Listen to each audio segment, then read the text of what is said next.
The MPV segment is about to get spicier and spicier mga motorista kasi malapit nang ila-launch dito sa Philippines ang ating Honda BR-V. It is slotted to be launched on November 21, 2022. Kung gusto nyo malaman kung ano yung mga specs, so sasabihin ko yan in this video mga motorista. Tara, simulan natin.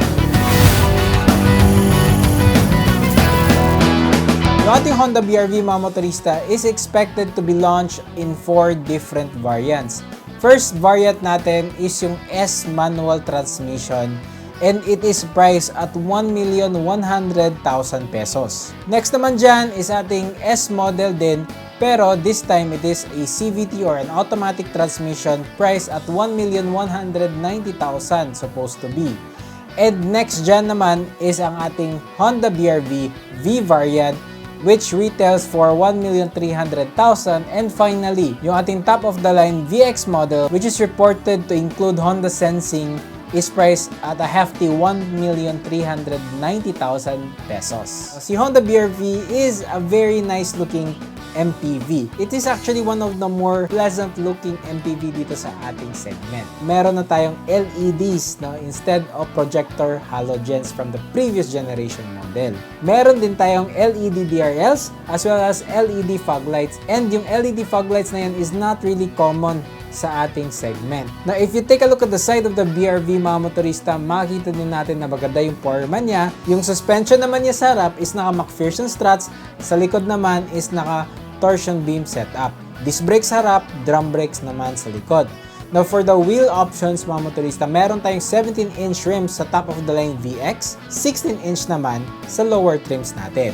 Now if you take a look at the back, the design itself at the back, not really my type, it looks very plain Jane yung kanyang design. But meron na tayong LED brake lights which is in line with the modern MPV dito sa atin. Meron din rear camera, meron tayong rear sensors, and also meron din tayong shark's fin antenna as well. Now, if you take a look at the side mirrors, on the right side, meron din tayong Honda lane watch system, which is Honda's blind spot warning system. Yan yung kanilang take on that. Yung engine ng ating Honda BR-V is the same engine found on the previous generation or the first gen BR-V. So what it is a 1.5 liter iVTEC engine.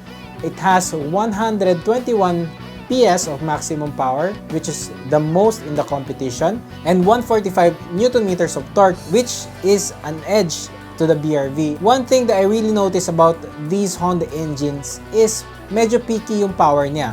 What I mean by that is that yung power nito is at the top of the rev band. So if you're just sputtering around 2,000 RPM, 3,000 RPM, you cannot really feel that it has more power than the competition. Especially if the competition has the power band lower in the rev band. Saka mo lang yung malalaman na mas potent yung power ni BR-V kapag nasa top end ka na ng RPM mo. And this engine pala mga motorista is also paired to a CVT transmission.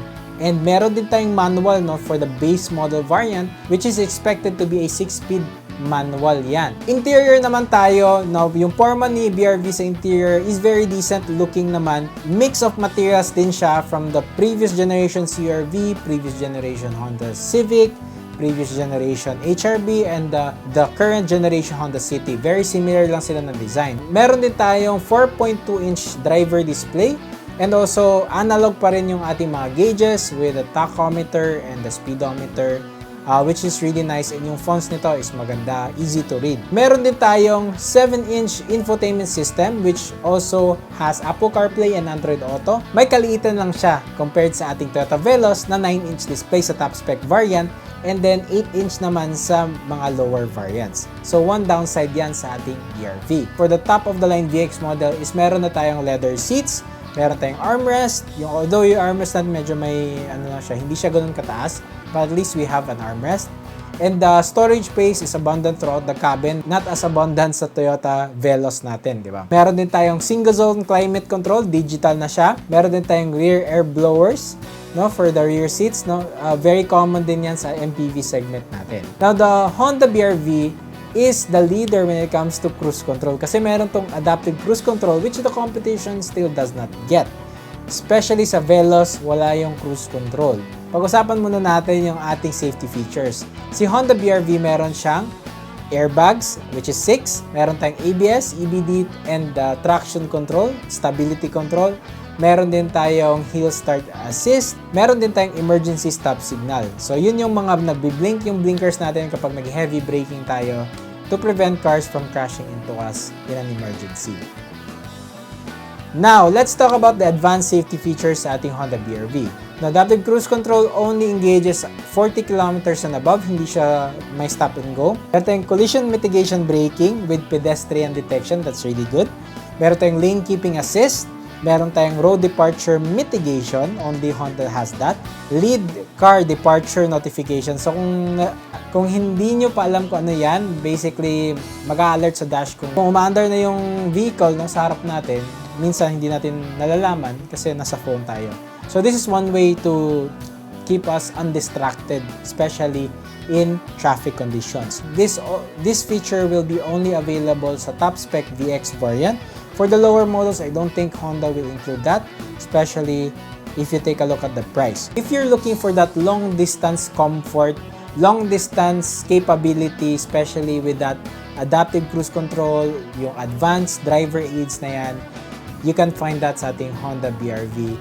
Do you like the features na na-mention ko in this video?